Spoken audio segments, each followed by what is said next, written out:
orgánicos. Esa es la afirmación del gobierno. Le decíamos a don Bruno Rojas, ¿cuál es la interpretación que se da cuando el gobierno dice no habrá incremento para bonos? Pablo, buen día. Significa, primero que nada, que el gobierno finalmente acepta que la crisis económica mundial y esta disminución de los precios de materias primas, hablemos de minerales y petróleo, finalmente tiene efectos en el país.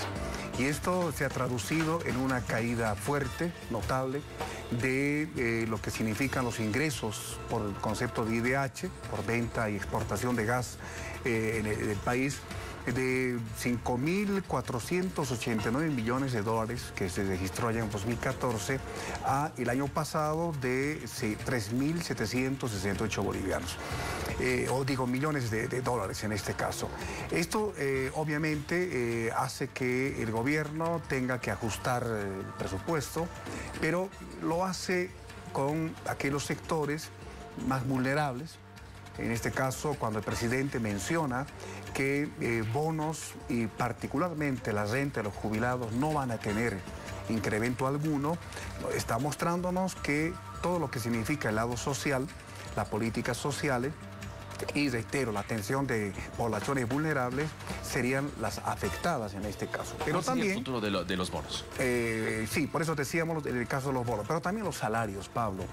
Cuando se menciona que entre los recortes o los ajustes se plantea específicamente que personal público, en el sector público que gana más de 15.000 bolivianos, tampoco tendrían incremento salarial. ¿Bonos y salarios se verán afectados en el futuro? Sí, sí, pueden afectarse porque, claro, bajo esa lógica de que el Estado tiene menos ingresos, no se garantiza, no se hace sostenible el pago de los bonos concretamente, y eso nos está mostrando que todo el periodo de bonanza económica que hemos tenido, crecimiento económico, no ha generado precisamente otras condiciones. ¿Podrían desaparecer los bonos? Sí, que puede haber esa disyuntiva porque, reitero, dependen de los ingresos del IDH, dependen de la bonanza económica, del crecimiento económico y no dependen precisamente de lo que significarían condiciones de apoyo a la producción que harían un poco más sostenible esta atención de poblaciones, de grupos de población que requieren este apoyo. Si hablamos sencillamente de la renta dignidad, por ejemplo, que es una política que si bien paga un monto menor, pero sí es una fuente de ingresos para una población mayor de 60 años. No habrá incremento, se señala. ¿Qué pasará si el precio del barril de petróleo continúe en ese precio durante varios años? ¿Esto se pondrá insostenible la economía?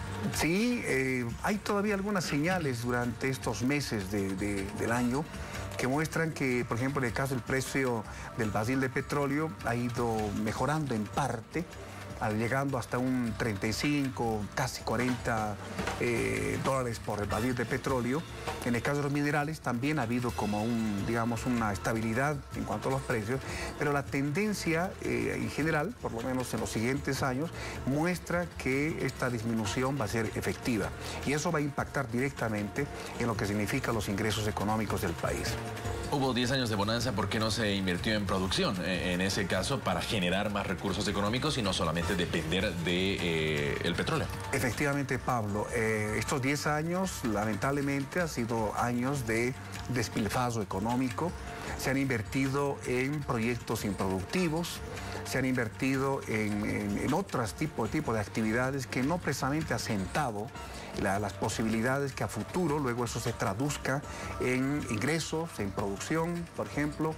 Y en ese sentido, evidentemente, en los últimos años hay como una preocupación de parte del gobierno de generar, por ejemplo, a partir del gas, proyectos como se anunció recientemente, una planta de propileno y polipropileno, pero digamos una reacción tardía, cuando ya de principio podría haberse planteado en el plan de desarrollo apuntar a lo productivo, a polos de desarrollo, al impulso de la agropecuaria, al mejor aprovechamiento de los recursos naturales y apuntando a la industrialización en general que podrían, reitero, permitirnos haber aprovechado mejor los ingresos que hemos tenido. El gobierno señala que estamos en austeridad. ¿Cómo se entiende aquello cuando se gasta dinero también en construir un nuevo legislativo, un nuevo palacio de gobierno y otras obras que van generando el tema de cemento?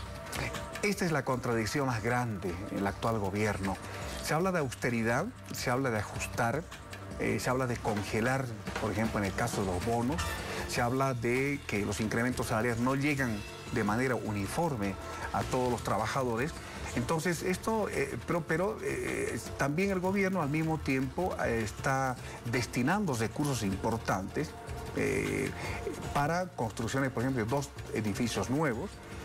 Permanentemente entrega canchas en diferentes espacios.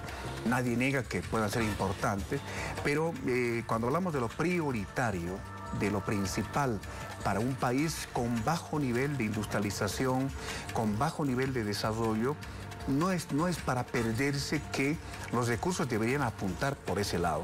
Entonces, más bien se hacen más como obras que le generan campaña, le generan, digamos, una posición mediática, le generan una posición más política, antes que pensar en lo que significa el desarrollo, la economía, la industria, el mercado interno en nuestro país. ¿Qué pasó con el blindaje que se tenía, el blindaje económico que supuestamente dijo el ministro de Economía? No, definitivamente no tenemos una economía blindada. Está muy claro que esta economía, la que hemos tenido en estos últimos años, ha dependido muchísimo del mercado mundial, de los precios altos que han registrado los minerales, el petróleo, el gas, pero esto también al mismo tiempo nos revela el hecho que no ha habido una visión de país, una visión de desarrollo que haya permitido, reitero, un mejor aprovechamiento de esta situación de bonanza económica. Le agradezco mucho al señor Bruno Rojas Callejas, investigador del CETRA. Gracias por estar con nosotros. Al contrario, Pablo, muchísimas gracias. Y bueno, aprovechar todavía que estamos saliendo el 1 de mayo, saludar a todos los trabajadores, a todas las trabajadoras, y que, bueno, vengan mejores días, y ojalá este anuncio de austeridad no implique mayor pobreza para los trabajadores del país. Muy bien.